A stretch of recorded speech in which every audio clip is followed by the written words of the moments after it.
Hey, what's up YouTube? Welcome back to another video, and today I'm doing something I've not done for a little while now, and I'll show you a build that I'm using on pro clubs. And today's build that I'm bringing you is the tall striker build. So if you want to be like a taller striker for heading or whatever in FIFA 21 pro clubs, this is the build that I would use, and I'm gonna share it with you today. Now, I'm a bit of a love-hate relationship when it comes to like tall strikers and crossing and heading and all this kind of stuff on FIFA 21. It's full of it in pro clubs, and I cannot stand it sometimes. It's so frustrating, especially on the next gen version of FIFA, where I feel like every single team in like Division 3 or above, they just wing bash all the time, cross all the time, use tall strikers and head the ball all the time. And like, I get it every now and then. I understand it's a style of play. I understand it. It's okay. But when you get it every single game, it's so demoralizing, I tell you. Like, I can take it. I've played against probably like most styles on pro clubs, and I understand it. Like, you know, you do what you gotta do to win a game on FIFA. But it's just so, you know, it does my head in sometimes. Every single game, it feels like, on FIFA 21 pro clubs, on next generation, by the way. So the Xbox Series S or X or the PS5. And it just feels like, just, I don't know. I don't know what it is. I don't know what's sprung upon it. I don't know why it's a thing. But on old gen, it was pretty fun. You get a variety of play styles to play against. Some people were crossover time, some people were tiki-taka, some people mix of both kind of thing, you know. But yeah, just new generation, I don't know what it is, but everyone crosses, man. So, because of that, sometimes it's nice to, like, you know, if you can't beat them, join them, right? But yeah, let me show you my tall striker build. It's pretty nice. Are you ready? Are you ready? Here we go. There it is. Alright, straight into it. Centre forward, of course. If you're going to play attack or a striker or whatever in FIFA 21 pro clubs, you need the centre forward build. Anything else is irrelevant. Don't worry about it. You don't need it. Centre forward is the one. But as you can see, we've got the height and weight of 6'4", 99. The weight you want to be as low as possible because you want as much agility and obviously pace as you can. And the 6'4", you want to be quite tall, obviously, being a tall striker.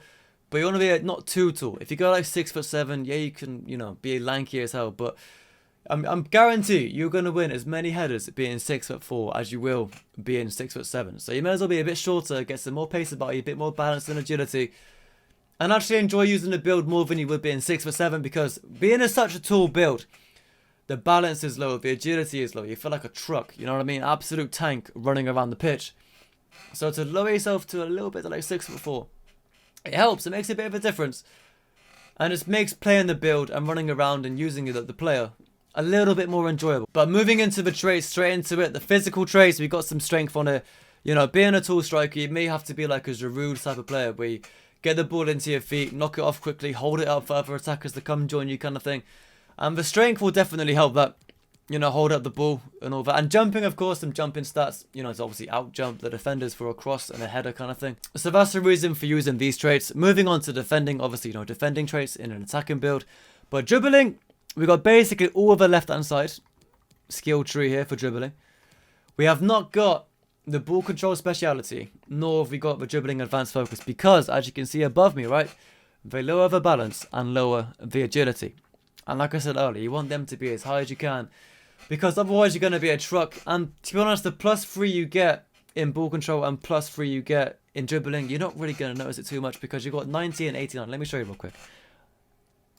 There you go. You can see the stats behind me now. So the +3 stats would be nice, but the -1 on agility and balance, you need all the help you can get in terms of those stats.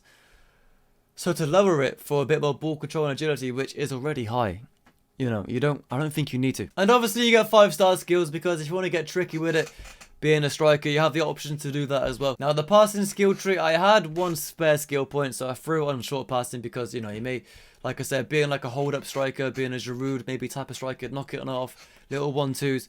You may want the passing to be a little bit better, just to help your chances of making that pass in the final third. So that's why I've done that. But moving on to the shooting, as probably, you know, it's pretty standard nowadays. For the 5-star weak foot, you want to get both weak foot skill points done. And we also got the heading, you know, as much heading accuracy, and the power header, of course. Because, like I said before, you know, it's a tall striker build. You're going to be crossing it in, you're going to be heading it. So you want to help your chances as much as you can. Even though heading is manual in this game, the power header trait will definitely help get the power, obviously power behind it. More likely to score the header, all this kind of stuff. So it does help. And obviously you want to help out your shooting in general. So if the ball does come to your feet, you've got an 88 shot power, 93 finishing is kind of crazy. So yeah, it does help you out with that, while also keeping you good in the air. Now when it comes to the pace, we've got a bit of pace here, of course. Not maxed out completely. But yeah, we've got 87 acceleration, 84 sprint speed. It's not bad considering you're 6'4". You know what I mean? It's not bad. It's not quite like 95 pace being a 5'3" striker, for example. You're not that. You're not the tall striker. You're not the short striker. You're not the quick getting behind. You're the hold up play, the target man kind of thing. And that's definitely enough pace for target man striker. And yeah, obviously, you can imagine we got no skill points on the goalkeeping. But yeah, just scrolling through it one more time. There's all my traits that I use. Take a screenshot, you know, take a picture or whatever if you want. Use them for yourself. Pause the video. All that good stuff. I actually really enjoy this build. It's pretty fun to use on the occasion. It is a bit tanky, like I said. You're not going to be quick. You're going to be slow. Definitely compared to... if you're used to using like a short striker, getting in behind, you know, quick, rapid agility and pace, going from that to this build, the tall striker build, will feel really weird at first. It's going to be quite tanky. You may not enjoy it, but you start, like, you know, getting used to it. And it is very viable. Hence why I talk about, you know, people on Division 1 using, you know, tall striker tactics, crosses into the box, target man vibes, you know, all that kind of stuff. All them Steve Bruce tactics, basically. It is a viable option on FIFA 21 Pro Clubs. As much as it pains me to say it, it's true because it's beaten me on Pro Clubs many times. And it's annoyed the hell out of me, if I'm honest. On stream, by the way, you'll see all these live clips of me just going mad. Whenever we play against like a crossing team, a wing bashing team, tall striker abusing team, you know what I mean? It's annoying as hell because it's viable. And this, if I was going to do that, and if I were to do a tall striker, this is the build I would use. You know, think of that what you will. Think of the tactics what you will. But I mean, if they bought the game, they're allowed to play how they want. You know what I mean? It is what it is. You may not like it, but they're gonna do it. And sometimes, if you need this build, sometimes if you can't beat them, just join them, bro. But as always, if you did enjoy today's video, please leave a like. That'd be much appreciated. Thank you all for the support. We're grinding away, man. We're grinding away. Please give me more suggestions down in the comments down below of any more builds you want to see. I'm always looking for like different things to use and all this kind of stuff, different type of builds.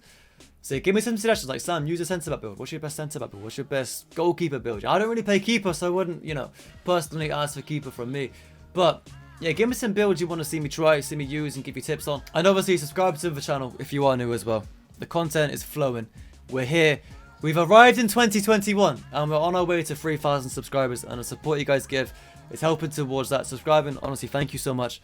I appreciate it. But yeah, that's going to be it from me today. Thank you as always for watching the video. I do appreciate it. I'll be live on Twitch as always, playing some pro clubs and all that good stuff. And I'll see you in the next video as well. But yeah, take it easy. Thank you as always. And adios, amigos.